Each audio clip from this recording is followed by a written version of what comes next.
खबप संत कवी श्रीदास गणू महाराज आशीर्वाद श्री गजानन महाराज भक्ती विजय अध्याय 21.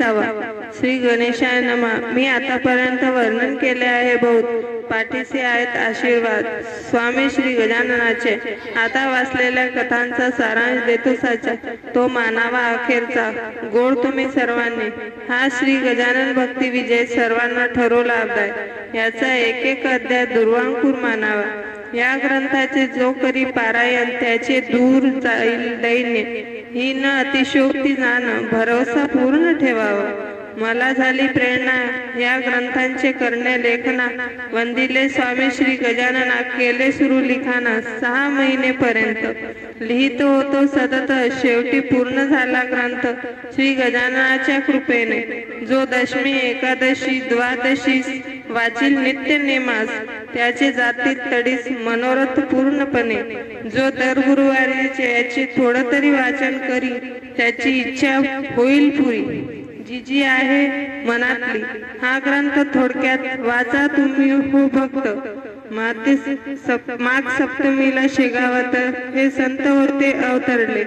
बंकटलाल वेडा झाला तो याच्या नादी लागला. अखेरीस त्याला भेटला चालता बोलता श्रीहरी. पाणी कमी असता ओढ्यात तुंबा बुडविला जलात आणि झाला आश्चर्यचकित. पितांबर तो क्षणामध्ये. तुंबा पूर्ण भरला गेला. शिंपी आनंदित झाला आणि तुंबा आणून ठेविला. समर्थियाच्या समोरी.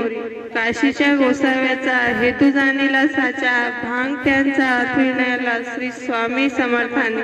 रोग जानरावांचा बरा झाला साचा. हा प्रताप तीर्थाचा श्री गजानन चरणांच्या. विठोबा गाठोड्याला समर्थांनी सरळ केला. काकी तो होता माजला. विसरला होता आपली स्थिती. जानकीराम संतापला. मुलांना अपशब्द बोलला. अक्षय तृतीयेच्या सणाला मी न कोणा विस्तव देत ऐसे त्याने भाषण केले. म्हणून चिंचवणी नाचले. सर्व अन्न वाया गेले त्या जानकीरामाचे. चंदूघराचे कानवले समर्थांनी ओळखिले. ते त्याच्या अनावयास सांगितले समर्थांनी खाण्यासाठी. श्री शंकराच्या मंदिरात शिवाच्या सानिध्यात समर्थ बसले होते ध्यानस्थ. ते देखील गुराख्याने समर्थांनी मागितले. भास्करापाशी पाणी भले. ते न त्याने दिले सद्गुरु श्री समर्थास. नेले मळ्यात समर्थास गोड कणसे खावयास. पण मक्षिकाचे अंगास चिटकल्या समर्थांच्या. समर्थ गेले भेटण्यास बंधू नरसिंग राजीस. ही गोष्ट अवघ्या लोकास कळली हा हा म्हणता. लोक गेले काननात हृदय संतास भेटण्याप्रत. पण त्याआधी गेले समर्थ भेटू न शकले लोकांना. कुकाजीचा 9था पुत्र हे सांगण्यास गेले समर्थ प्रथ. समर्थाने जोडिले हस्त जगदीशा समोर. एकदा हरी गेला रवळात आपले बळ दाखवण्याप्रत. त्याने समर्थांचा धरिला हात पण फजित पावला सत्वरी. उसाने मारिले समर्थास शेवटी झाले हताश. समर्थाने दिला इक्षुरस मोळी पिळून हाताने. खंडूने महाराजास ताडिला. त्यानिमित्त कैदेचा प्रसंग आला. समर्थांनी सोडविले त्याला त्या कठीण प्रसंगातून. तेलंगी ब्राह्मण आले वेद म्हणू लागले. शेवटी फजित पावले श्री समर्था करी. टाकळीकरांच्या घोड्याला समर्थांनी वठणीवर आणला. बोलून त्या भजनाला गणगण गणात बोते. बाळकृष्णाच्या द्वारी राहिली उभी समर्थ स्वारी. जटाभारी पाठीवरी रुळत होता श्री गजाननांच्या. गायीने देखले समर्थास डोके टेकले चरणास. सोडून दिले द्वारपणास अगाध शक्ती समर्थांची. लक्ष्मणाच्या पोटातला रोग साफ काढून टाकला. आंबा घालून खाण्याला श्री समर्थ श्री गजाननांनी. स्वामी गजानन समर्थ भास्कर त्यांचा भक्त. लांबविले त्याचे मरण फक्त 2 महिने आणखी पुढे. कावळ्यास त्याने निवेदिले न येण्याविशेष बजाविले. तेव्हापासून सोडून दिले ते कठीण कावळ्यांनी. कोंडोलीत गेले पितांबर. चढला आंबा वृक्षावर. पर्णे केली हिरवीगार श्री गजाननास स्मरून मनी. रोग होता गंगावारतीला म्हणून बेडका थुंकला. तो मलम समजून सोडला न नष्ट झाला रोग त्याचा. पुंडलिकाच्या शरीरी ज्वर होता जरी, बसत उठत गेले अखेरी गजाननाच्या दर्शनास. समर्थाने त्याच्या काखेत नेला आपुला हात, गाठ दाबिली जोरात, ज्वर उतरला क्षणार्धात. सांगते झाले गजानन म्हसोबापाशी आहे धन, ते पहा उकरून म्हणजे कर्जमुक्त होशील.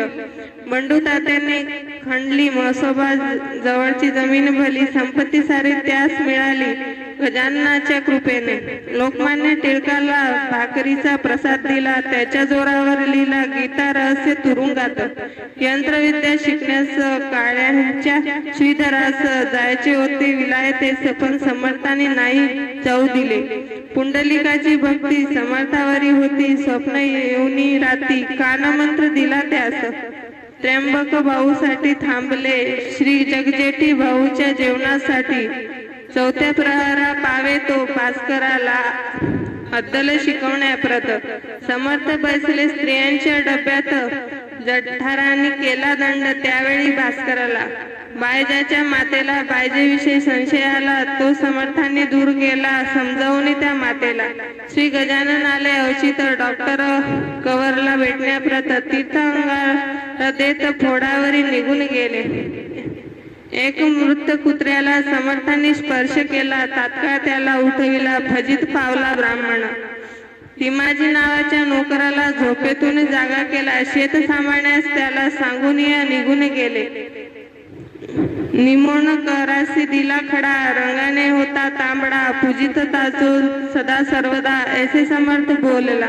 भाद्रपद शुद्ध पंचमीला समर्थांनी प्राण मस्तकी नेला, सर्वांनी जय जय घोष केला स्वामी श्री गजाननाचा.